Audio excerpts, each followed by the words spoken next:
What's up, everyone, and welcome to the weekly Q&A. Starting with our Patreon questions, Rick Villanueva asks if B2's personality could become K2.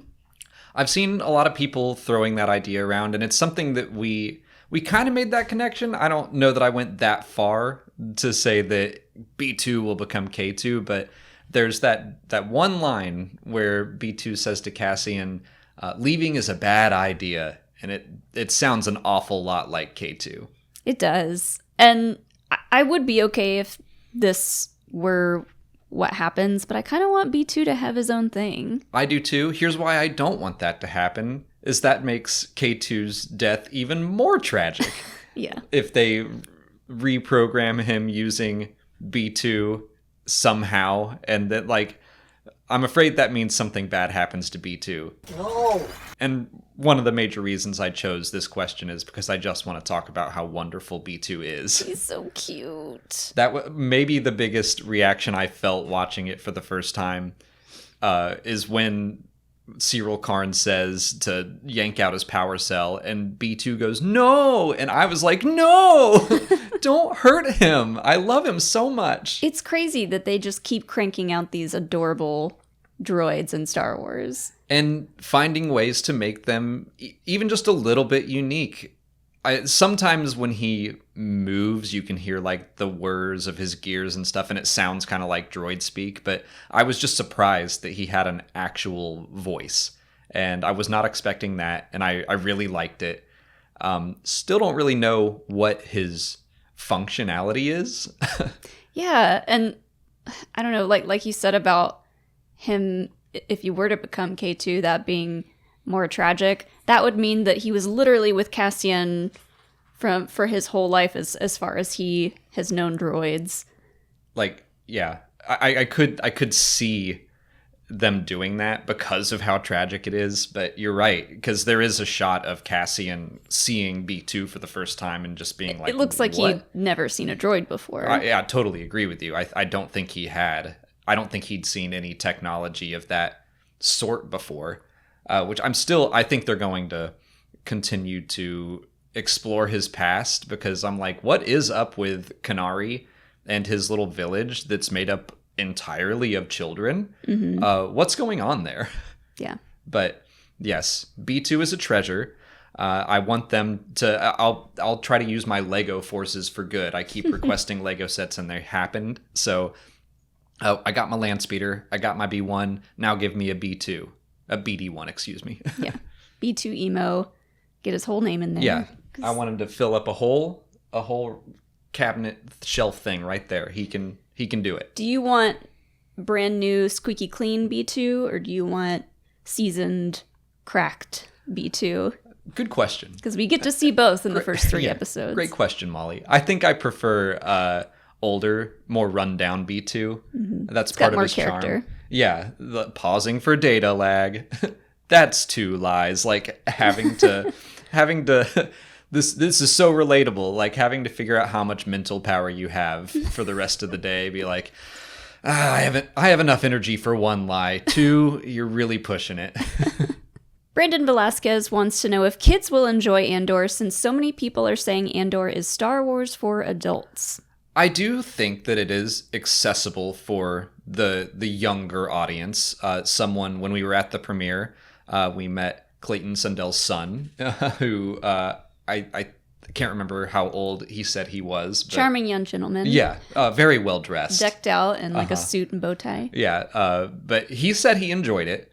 I don't know if he enjoyed it as much as we did. And I can see it being kind of like when I was younger, and my dad told me The Empire Strikes Back was his favorite Star Wars movie back when there were only 3. I was like, really? Because I much preferred A New Hope or Return of the Jedi. To me, at that point in time, Empire Strikes Back was the boring one. There's so much just talking. And it's like you get the fight at the beginning, and then there's a lightsaber fight at the end. But so much of it is just talking, and I didn't get it when I was 8. Yeah. I think obviously we need to talk to more people who have kids and see whether or not this is true, but I think they're doing a pretty good job at, giving us these intermittent moments with B2, who offers up some humor to the mix, and then flashbacks to the children, which young kids will be able to identify a little bit more with. And then action. Kids will always like action-packed scenes. So between those three things, I think there's a good mix to keep kids a little more involved in the story. Some of the ones from the first three, like some of the moments in the first three episodes, I could see kids getting a little bored with. But I think that will become less and less as we go forward in the show. I think so. I agree that, the first three episodes only have really one action sequence. You could kind of count the first scene, the opening stuff, as an action scene. But for the most part, it is, slow and methodical. I never found it to be boring at all. But I could see kids just kind of like not being into all of the discussions. But I think that's okay. Like, there's a ton of Star Wars content for the younger audience, and I think it's fine to balance things out a little bit and target the older audience more. They have not made it inaccessible to young kids. The violence is not graphic. There's a lot of stuff that it's like, if you know what the red light district is, but if you know, you know. Yeah, if you know. But a kid is just going to see people in bubbles and be like, that's weird. Yeah, and like the violence in this show right off the bat in the very first episode is already a lot more intense than what we're used to with Star Wars. But it's like, it's still off screen. Yeah. Just barely, but it's still happening off screen, and it's happening kind of quickly. So it's not too bad. Yeah, Cassian shoots a dude in the head, but it's like his head is over here. And you know what happened, but it's just not overly brutal or anything. Yeah. So, yeah, I get the sense that a kid, this might not be their favorite thing, but I mean, I still liked Empire when I was a child. I was just like, there's a lot of talking in this one. Yeah. And I don't want to sound like a grandma, but I think I'm going to. I feel like if kids these days want to play games like GTA, they'll find this entertaining. Come on. Soonerthron asks if the Andor flashbacks were before or during the Clone Wars. I hadn't considered the possibility that it could all be before the Clone Wars. I figured that it was during the Clone Wars. There is a lot of question surrounding whether or not they're Separatist or Republic, because they have Separatist patches, but then Marva calls them Republic officers. I already did a video on that, so watch that. I won't dig in it too much.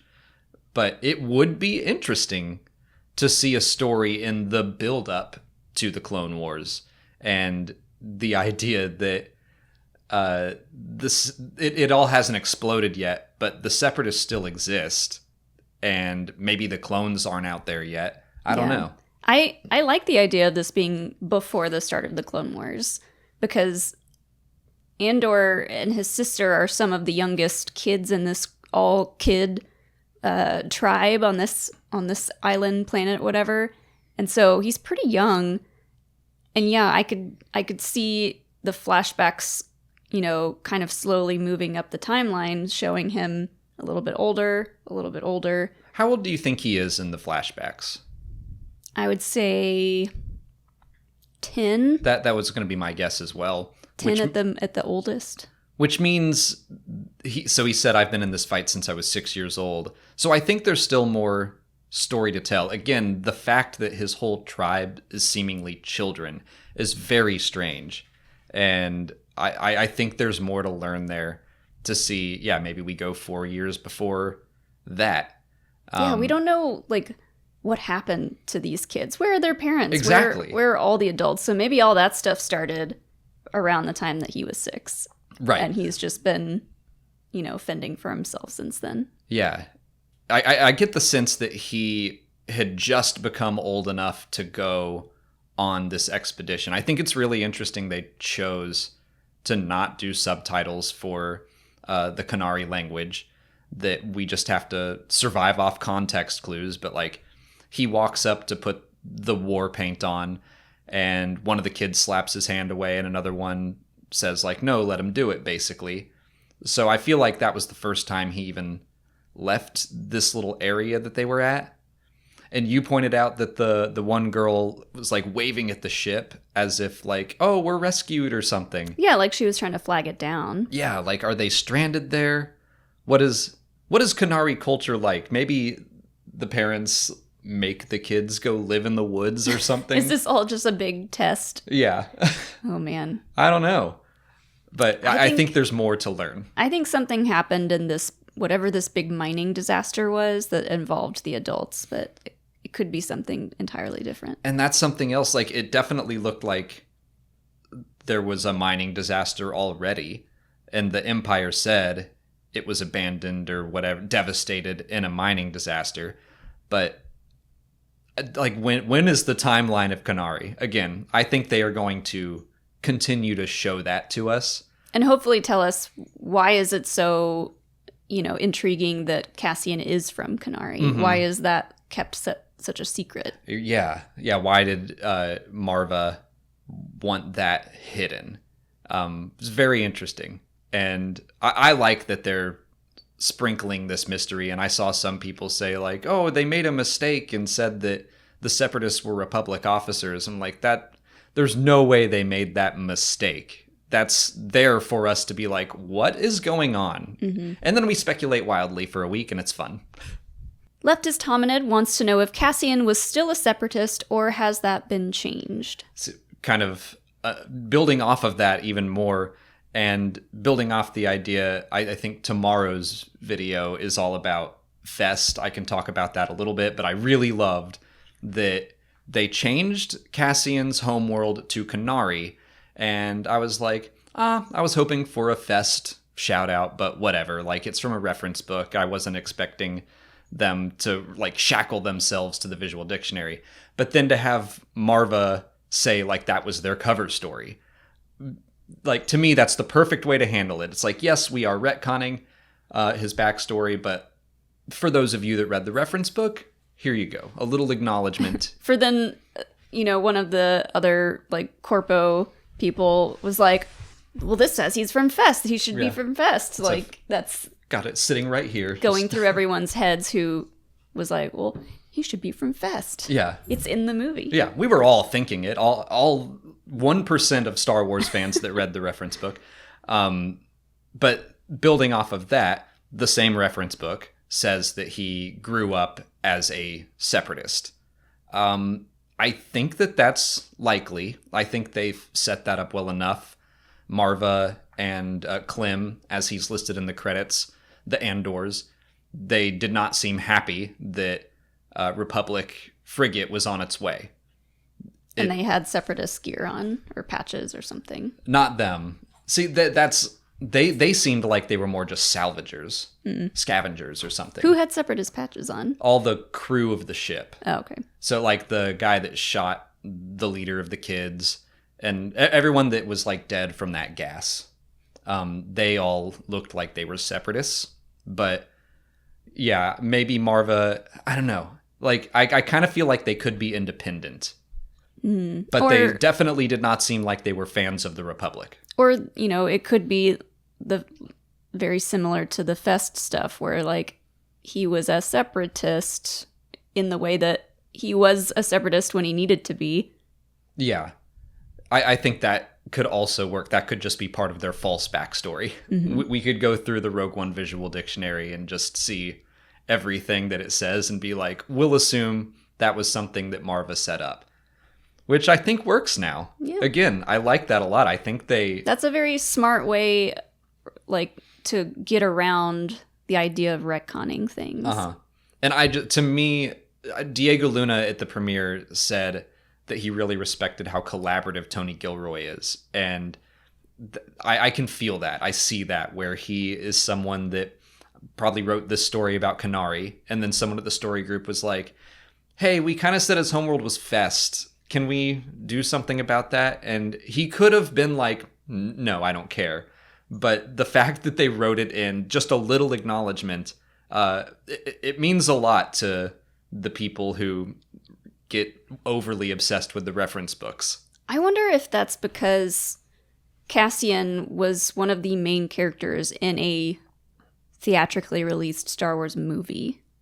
If they take those characters a little, like they put them a little higher up for how important their backstories are, so they gotta find a way to explain it. Maybe. I mean, the thing that I would compare this to is Poe Dameron's backstory in The Rise of Skywalker, how they had set up that he was part of the New Republic before he joined the Resistance, and then the line from Zori Bliss was like, you didn't know that he was a spice runner before he joined your Resistance. And then after the fact, Alex Segura wrote Freefall and smoothed it all out, and we got the timeline. But I get the impression that JJ wrote that, and they were like, we have these comics, and he was like, don't care. Don't care. That's just the impression I get. It is a nitpick. It doesn't really affect the overall story, and again, it's all been smoothed out. But it would have been pretty simple to not say that he was a spice runner directly before joining the Resistance.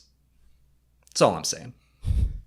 Rick Villanueva and Michael Caddock and Thomas S. on YouTube ask how we feel about Rogue Squadron's removal from the Disney release calendar. Had a lot of people send me their heartfelt condolences over the past week when that happened. I think that happened last Thursday or so.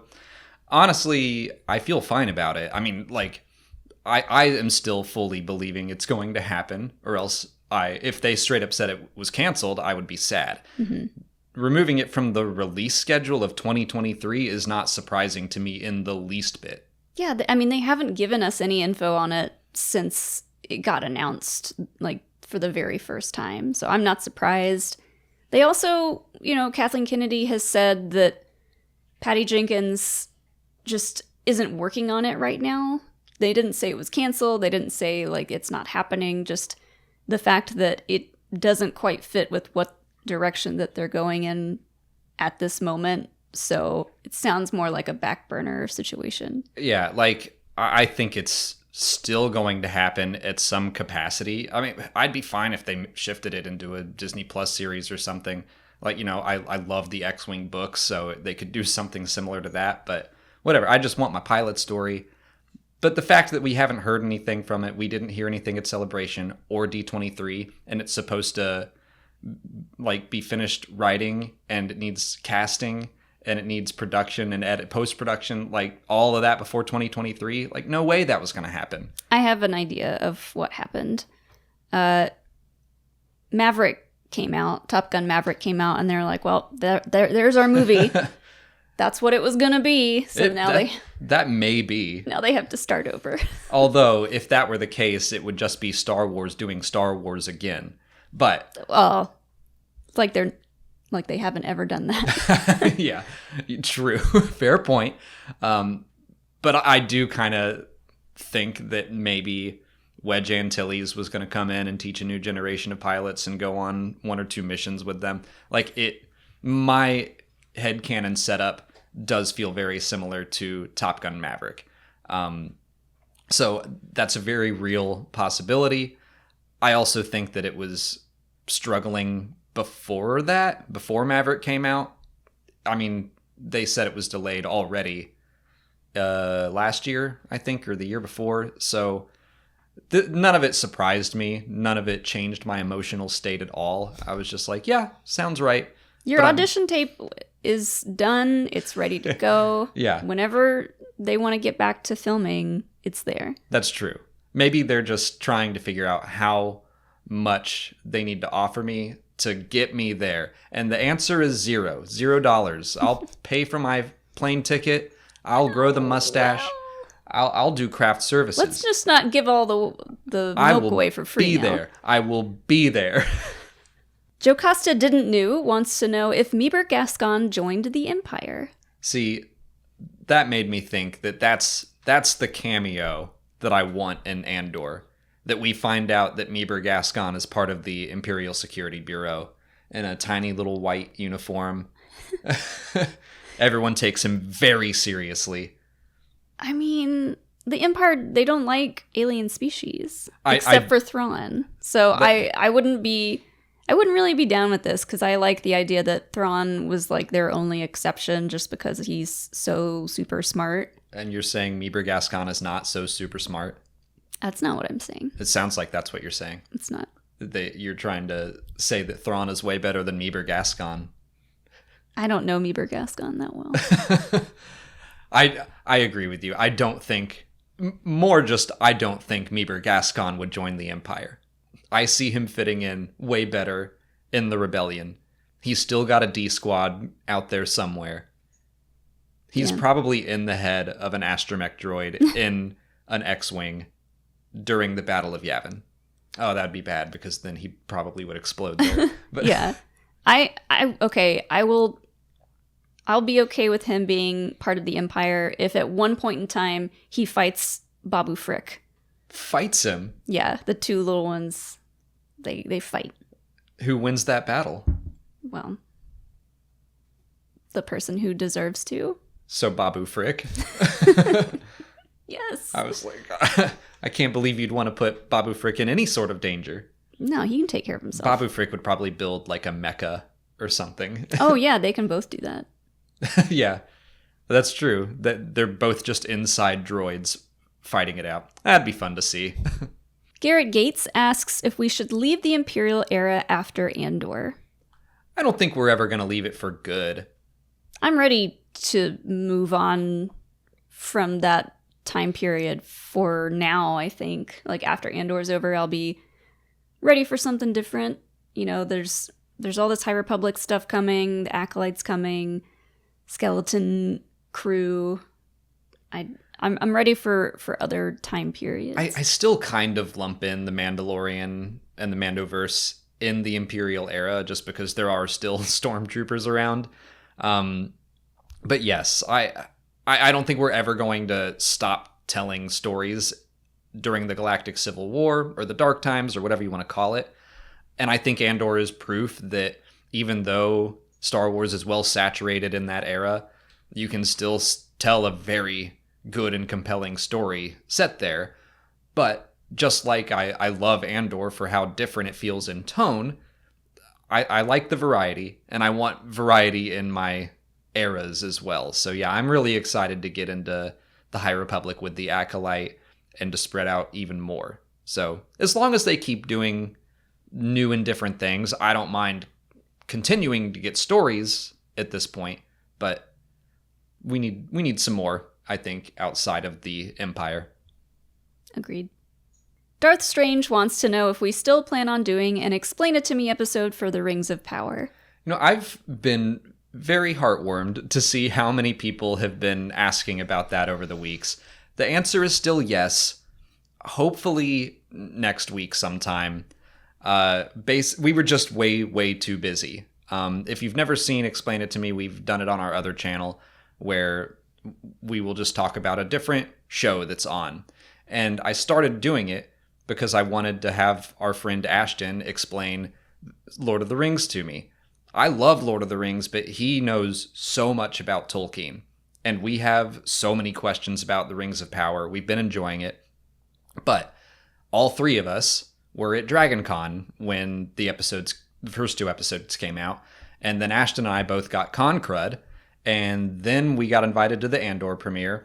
And now this weekend, all three of us are going to be at a friend's bachelor party. So we just haven't had time where all of our schedules matched up. But we want to do it.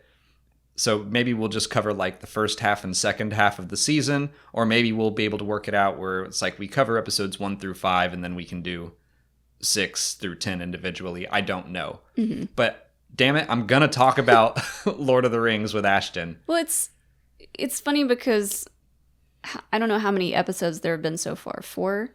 We're about to get 5. But by the time this is on YouTube, it will be 5. Okay. But like in those first few episodes, we haven't really seen the story go super long. Like they've introduced a lot of different characters, but I think we could condense it down to review and talk about just like the first half pretty easily. Yeah, I think so.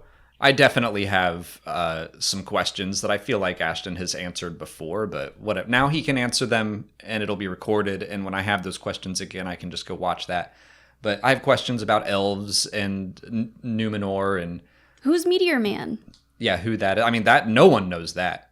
That's all pure speculation at this point. But I'd love to hear Ashton's thoughts on it. I need to. I already have. But I'm gonna I'd put up a love to big do it online. whiteboard like in Cabin of the Woods and write down everyone's Oh, everyone make bets. guesses. Yeah, and then we can make bets on who that is. All right. Well, who's your bet? I like Balrog. You just think he's a Balrog. Uh-huh. I'm gonna go with one of the blue wizards. I think that he is a wizard, but whatever they're doing, I like that they're balancing it out between he'll do something magical and beautiful and also something sinister. So it's keeping us on our toes. I do like that. Here we go. We're doing an Explain It to Me Without Ashton right now, where we just ask the questions and then Ashton's not here to tell us. Yeah, we just ask ourselves questions and then we're like, I don't know. wouldn't that be nice to know? That's all the time we have for questions today. If you want to leave a question for next week's video, just put it in the comments below or sign up for Patreon to join our weekly Q&A discussion and get a guaranteed written response. If you haven't already, please like this video, subscribe to the channel. Follow us on Twitter, Instagram, Facebook, and TikTok. And as always, thanks for watching, and may the Force be with you.